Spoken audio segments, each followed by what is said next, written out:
Assalamualaikum warahmatullahi wabarakatuh. Hai kelas 6 Alexandria yang soleh-soleha, bagaimana kabar kalian? Tentunya Pak Koji harap kalian tetap dalam keadaan sehat walafiat dan tetap semangat. Jangan lupa selalu berdoa agar wabah COVID-19 ini segera berlalu ya. Amin. Jumpa lagi dengan Pak Koji, masih dalam tema 2 yaitu persatuan dalam perbedaan, masih dalam subtema 2 yaitu bekerja sama mencapai tujuan. Kali ini kita masuk di pembelajaran 3 dan 4. Apa saja muatan pelajarannya dan juga indikatornya? Sebelum itu semua, marilah kita awali dulu dengan berdoa. Mudah-mudahan Allah memberkahi pelajaran kali ini dari awal hingga akhir. Bismillahirrahmanirrahim. Rabbi zidni ilma warzuqni fahma. Rabbi syrah li sadri wa yassir li amri wahlul 'uqdatam min lisani yafqahu qawli. Amin. Adapun muatan pelajaran dan indikator dari pembelajaran 3 dan 4 kali ini adalah bahasa Indonesia, mengidentifikasi kalimat efektif dari suatu teks. IPA, mengidentifikasi cara hewan melindungi diri dari lingkungan sekitar. PKN, menemukan kerugian serta akibat dari tidak adanya persatuan dan kesatuan di kehidupan warga sekolah. SBDP, menjelaskan makna gerakan pada tari indang.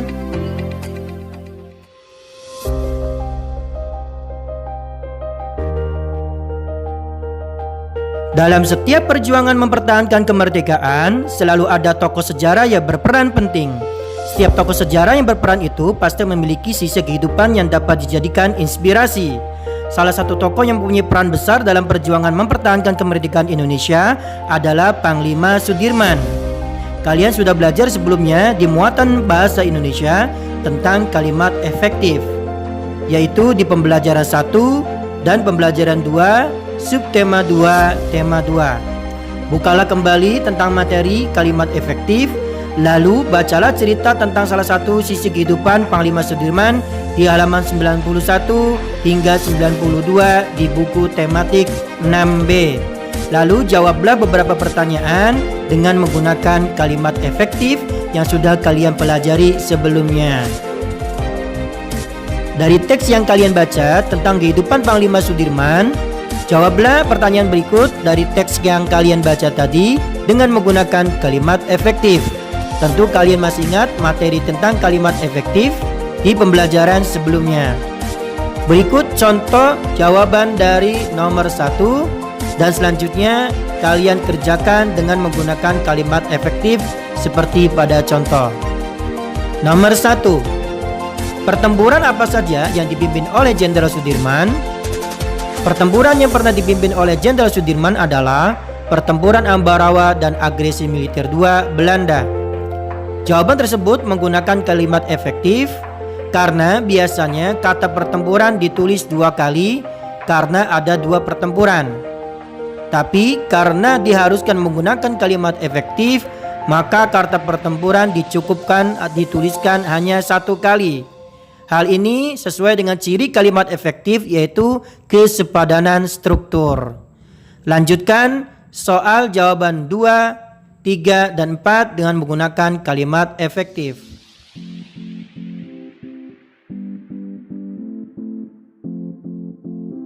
Masih ingatkah kalian tentang kehidupan Panglima Sudirman dari teks yang sebelumnya kalian baca? Ya, Jenderal Sudirman memimpin pertempuran dalam keadaan sakit. Bahkan salah satu paru-parunya sudah tidak berfungsi. Namun kegigihan beliau tetap melanjutkan pertempuran dan memimpin pertempuran. Salah satu strategi beliau untuk melindungi diri dari musuh adalah yaitu bergerilya. Bergerilya adalah bergerak dari hutan ke hutan dan dari gunung ke gunung untuk menyiasati dan menyusun strategi selanjutnya. Bagaimana dengan hewan ya? Jika manusia saja beradaptasi dengan lingkungannya, seperti Jenderal Sudirman beradaptasi dengan keadaan lingkungan sekitar, yaitu dengan keadaan ancaman dari musuh, apakah hewan juga beradaptasi? Ya, hewan beradaptasi dengan lingkungannya. Memiliki mulut penghisap yang sesuai dengan makanannya dan sengat untuk melindungi diri adalah bentuk adaptasi dari lebah madu. Bagaimana dengan hewan lainnya ya? Simaklah ulasan tentang sistem adaptasi hewan berikut ini. Sistem adaptasi pada hewan. Kelangsungan hidup organisme dipengaruhi oleh 3 hal, yaitu adaptasi, seleksi alam, serta perkembangbiakan. Dengan beradaptasi, makhluk hidup yang mampu bertahan akan bisa melangsungkan hidupnya, sedangkan yang tidak mampu bertahan akan punah. Dalam peristiwa inilah, alam akan berperan sebagai penyeleksi, sedangkan perkembangbiakan berfungsi untuk melestarikan jenisnya, sehingga kelangsungan hidupnya terjaga. Apa itu adaptasi? Masih ingatkah kalian tentang adaptasi? Ya, benar. Adaptasi adalah kemampuan makhluk hidup untuk menyesuaikan diri dengan lingkungan hidupnya. Berdasarkan bentuknya, adaptasi diklasifikasikan atau digolongkan menjadi 3, yaitu adaptasi morfologi, bentuk tubuh, adaptasi fisiologi, fungsi kerja tubuh, dan adaptasi tingkah laku. Berikut penjelasan dari 3 adaptasi yang sudah kalian pernah pelajari pada pembelajaran sebelumnya tentang adaptasi tumbuhan. Sekarang kita akan belajar tentang adaptasi pada hewan. 1. Adaptasi morfologi, yaitu penyesuaian makhluk hidup melalui perubahan bentuk organ tubuh yang berlangsung sangat lama untuk kelangsungan hidupnya. Adaptasi ini sangat mudah dikenali dan mudah diamati karena tampak dari luar. Contohnya, aneka jenis paruh dan kaki burung, serta beragam tipe mulut serangga. Berikut beberapa keterangannya. A. Kaki dan paruh pada burung. Burung memiliki bentuk kaki yang berbeda-beda, menjadi cara bagi burung untuk beradaptasi dengan habitatnya. Berdasarkan tempat hidupnya, bentuk kaki pada burung dikelompokkan menjadi 5, yaitu burung petengger, pemanjat, pejalan kaki, perenang, dan pemangsa.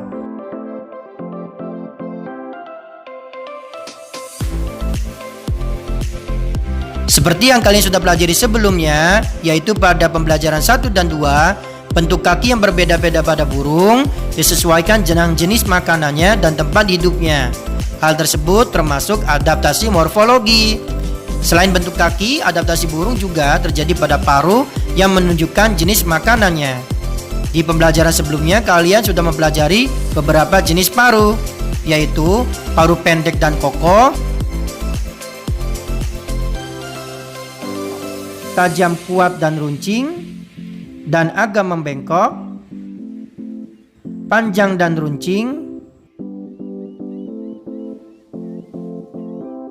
panjang dan pipih, panjang dan berkantong,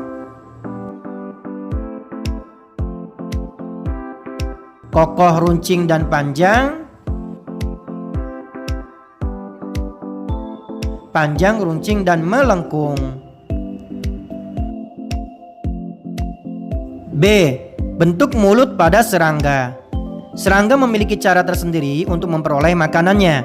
Salah satu bentuk adaptasinya adalah bentuk mulut yang berbeda-beda sesuai dengan jenis makanannya. Berdasarkan jenis makanannya, mulut serangga dibedakan menjadi 5, yaitu mulut penghisap, mulut penusuk dan penghisap, mulut penjilat dan penghisap, mulut penggigit dan pengunyah, serta mulut pengunyah dan penghisap. 1. Tipe mulut penghisap. Pada tipe ini terdapat alat mulut seperti belalai yang dapat digulung dan dijulurkan. Contohnya, serangga yang memiliki mulut penghisap adalah kupu-kupu. Kupu-kupu menggunakan mulut penghisap untuk menghisap madu dari bunga. 2. Tipe mulut penusuk dan penghisap. Alat mulutnya berbentuk agak runcing, tajam, dan panjang. Contohnya nyamuk. Nyamuk menggunakan mulutnya untuk menusuk kulit manusia, kemudian menghisap darahnya. Jadi, selain mulutnya berfungsi sebagai penusuk, juga berfungsi sebagai penghisap.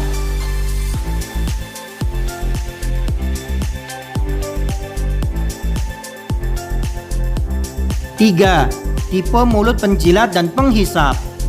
Alat mulutnya berbentuk mirip spons atau gabus yang berfungsi untuk menyerap bahan makanan.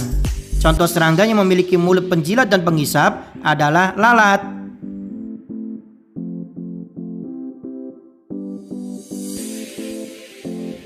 4. Tipe mulut penggigit dan pengunyah. Alat mulutnya dilengkapi dengan rahang atas dan bawah yang sangat kuat. Contohnya mulut belalang dan jangkrik.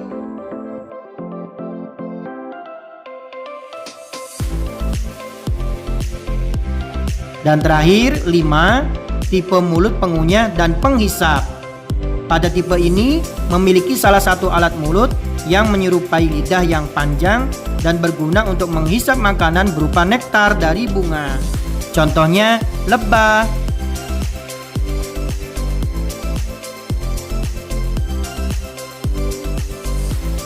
C. Punuk pada unta. Unta hidup di daerah padang pasir yang kering dan gersang. Oleh karena itu, bentuk tubuhnya disesuaikan dengan keadaan lingkungan padang pasir. Bentuk penyesuaian diri unta adalah adanya tempat penyimpanan air di dalam tubuhnya dan memiliki punuk sebagai penyimpanan lemak. Hal inilah yang menyebabkan unta dapat bertahan hidup tanpa minum air dalam waktu yang lama.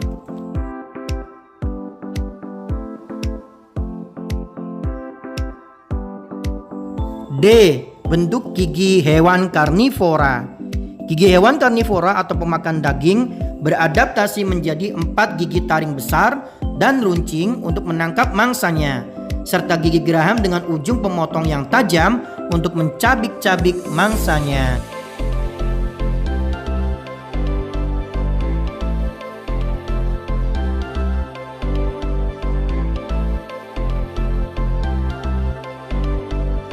E. Bentuk moncong. Terenggiling memiliki moncong yang panjang. Ujung mulutnya kecil, tak bergigi, dengan lubang berbentuk celah kecil untuk menghisap semut, rayap, dan serangga lain yang merayap dari sarangnya. Hewan ini juga mempunyai lidah yang panjang dan bergetah yang dapat dijulurkan jauh keluar mulut untuk menangkap serangga.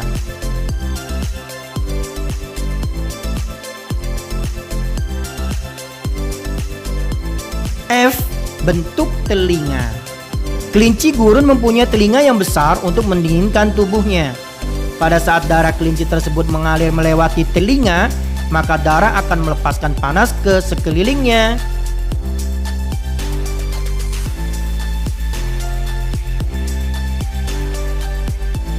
Dan G. Kaki bertanduk. Katak gurun memiliki kaki bertanduk yang berguna untuk menggali lubang hingga 3 meter loh. Lubang ini digunakan untuk melindungi dirinya dari panas terik gurun.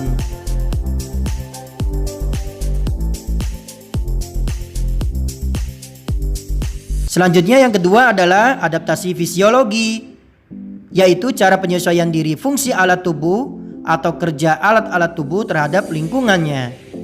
Adaptasi ini tidak mudah diamati seperti pada adaptasi morfologi, karena menyangkut fungsi alat-alat tubuh dan proses kimia yang terjadi di dalam tubuh. Berikut beberapa contoh adaptasi fisiologi pada hewan. A. Ikan yang hidup di air asin lebih pekat mengeluarkan urin daripada ikan yang hidup di air tawar, agar jumlah garam di tubuh ikan tersebut tidak berlebihan.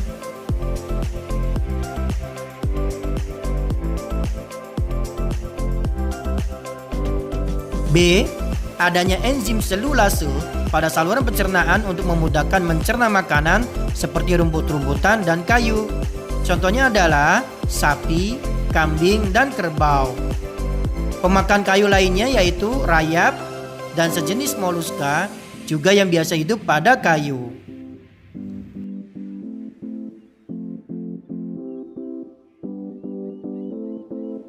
C. Pada umumnya, hewan penghisap darah memiliki zat antikoagulan, anti pembeku darah. Maksudnya adalah agar darah yang dihisapnya tidak membeku dan tetap mencair. Contohnya nyamuk dan kutu.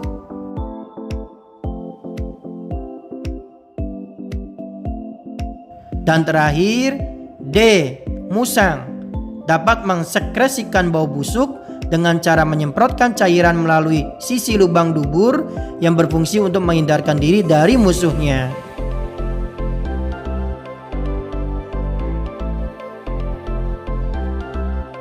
Dan adaptasi yang terakhir yaitu adaptasi tingkah laku. Berikut beberapa contoh adaptasi tingkah laku pada hewan. A. Cicak melakukan ototomi, yaitu memutuskan ekornya untuk mengelabui musuhnya.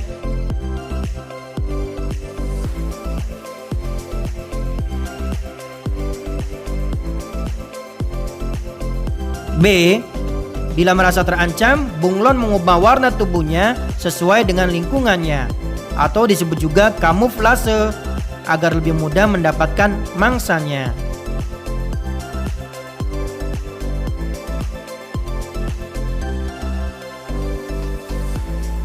C. Mamalia. Mamalia yang hidup di air laut, misalnya lumba-lumba dan paus, sering muncul ke permukaan air untuk mengambil oksigen di udara. Karena alat pernapasannya berupa paru-paru yang tidak dapat mengikat oksigen yang terlalu di dalam air.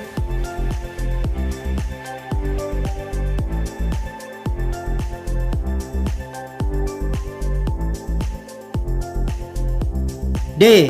Pada musim dingin banyak hewan berdarah panas membutuhkan energi tambahan untuk menjaga suhu tubuhnya. Pada saat itu makanan sangat langka sehingga untuk bertahan hidup beberapa hewan melakukan hibernasi. Apa itu hibernasi? Yaitu tidur panjang pada musim dingin. Contoh hewan yang melakukan hibernasi misalnya tikus, landak, dan beruang hitam.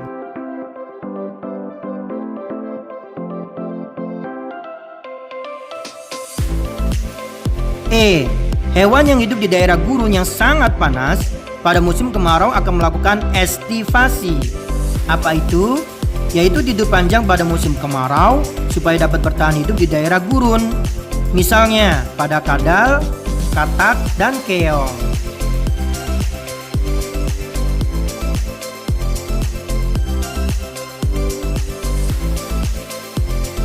Dan terakhir F. Rayap. Rayap yang kulitnya mengelupas akan memakan kembali kulit tersebut. Hal ini dilakukan karena di dalam kulit rayap tersebut ada usus yang ikut mengelupas. Usus tersebut memiliki flagellata yang menghasilkan enzim selulase yang dapat mencerna kayu. Rayap muda juga menjilati dubur rayap dewasa dengan tujuan mendapatkan enzim selulase.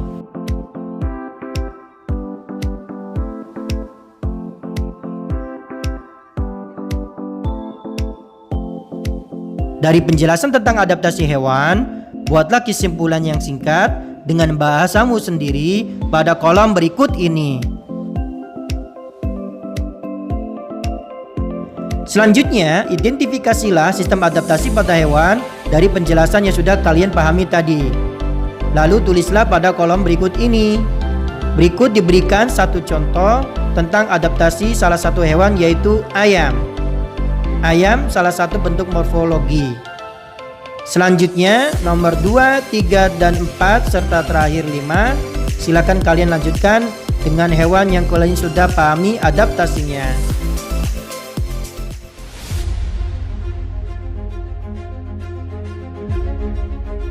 Di pembelajaran sebelumnya kalian telah banyak membaca teks tentang merebut dan mempertahankan kemerdekaan. Beberapa pejuang di beberapa pertempuran rela berkorban dan bersatu padu serta bekerja sama untuk mengusir penjajah serta mempertahankan kemerdekaan. Di era kemerdekaan seperti sekarang ini, persatuan dan kesatuan juga harus tetap dijaga loh serta diupayakan. Karena banyak bentuk penjajahan lainnya selain penjajahan oleh musuh atau orang asing. Salah satunya yaitu penjajahan di bidang ekonomi, di bidang pendidikan atau keilmuan, serta lain sebagainya. Apa yang sudah kalian upayakan untuk mewujudkan persatuan dan kesatuan bersama warga di sekolah? Cobalah lengkapi informasi terkait hal tersebut dengan menjawab pertanyaan berikut ini.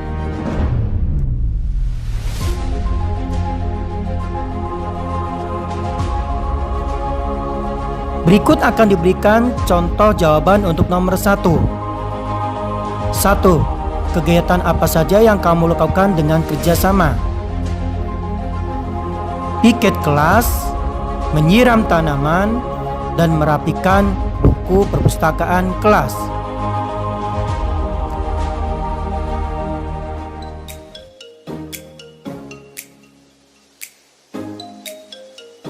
Pada pembelajaran 1 dan 2 sebelumnya, kalian telah berlatih gerakan tari indang.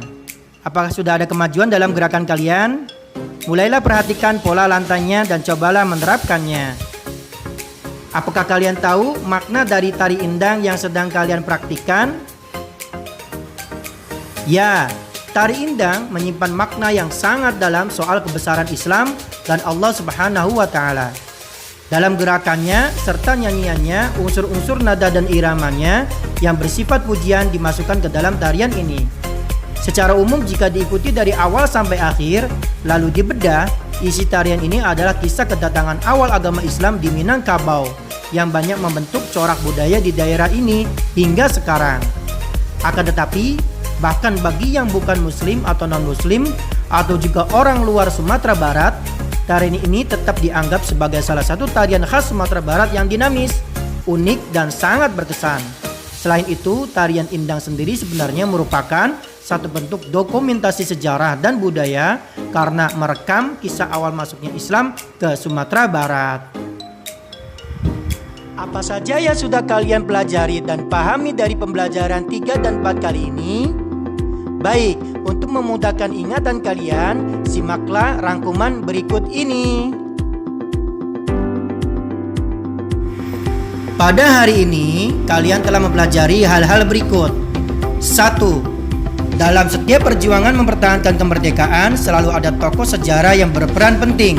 Salah satu tokoh yang punya peran besar dalam perjuangan mempertahankan kemerdekaan Indonesia adalah Jenderal Sudirman. 2. Berdasarkan tempat hidupnya, bentuk kaki burung dikelompokkan menjadi 5, yaitu burung petengger, pemanjat, pejalan kaki, perenang, dan pemangsa. Bentuk kaki yang berbeda-beda disesuaikan dengan tempat hidupnya dan jenis mangsa yang dimakannya, termasuk adaptasi morfologi. 3. Berdasarkan jenis makanannya, mulut serangga dibedakan menjadi 5, yaitu mulut penghisap, mulut penusuk dan penghisap, mulut penjilat dan penghisap, mulut penggigit dan pengunyah, serta mulut pengunyah dan penghisap. 4. Sapi mempunyai enzim selulase untuk memudahkan mencerna makanan, merupakan contoh adaptasi fisiologi pada hewan. 5. Memakan kembali kulit yang sudah mengupas pada rayap, merupakan contoh adaptasi tingkah laku hewan. 6. Persatuan dan kesatuan bangsa harus tetap dijaga dan diupayakan agar bangsa kita semakin kuat. Dan 7. Tarian indang biasanya dibawakan penari berjumlah ganjil, yaitu 7, 9, 11, atau 13 orang. Jika kalian sudah memahami dan mengerti materi dari pembelajaran 3 dan 4 kali ini, saatnya sekarang kalian mengerjakan tugas yang ada di buku Mahir Tematik 6B. Aktivitas apa saja dan halaman berapa saja yang harus dikerjakan, simaklah pada layar berikut ini.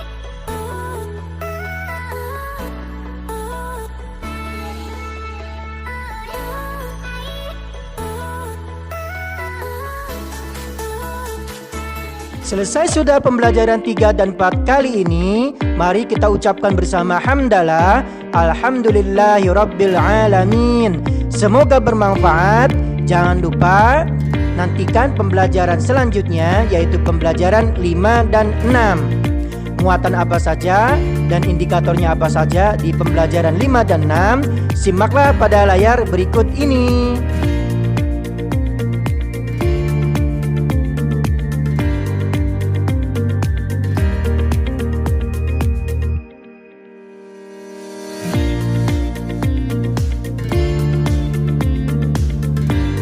Akhirnya Pak Koji ucapkan terima kasih yang sudah menonton video pembelajaran hari ini. Jangan lupa subscribe channel SDIT Al-Mufti Kota Tangerang dan selalu aktifkan notifikasinya ya, supaya selalu mendapatkan update video terbaru. Dan jangan lupa like, share, komen video-videonya, khususnya video pembelajaran kelas 6 Alexandria. Pak Koji cukupkan sekian. Assalamualaikum warahmatullahi wabarakatuh. Kelas 6 Alexandria, think different, do faster.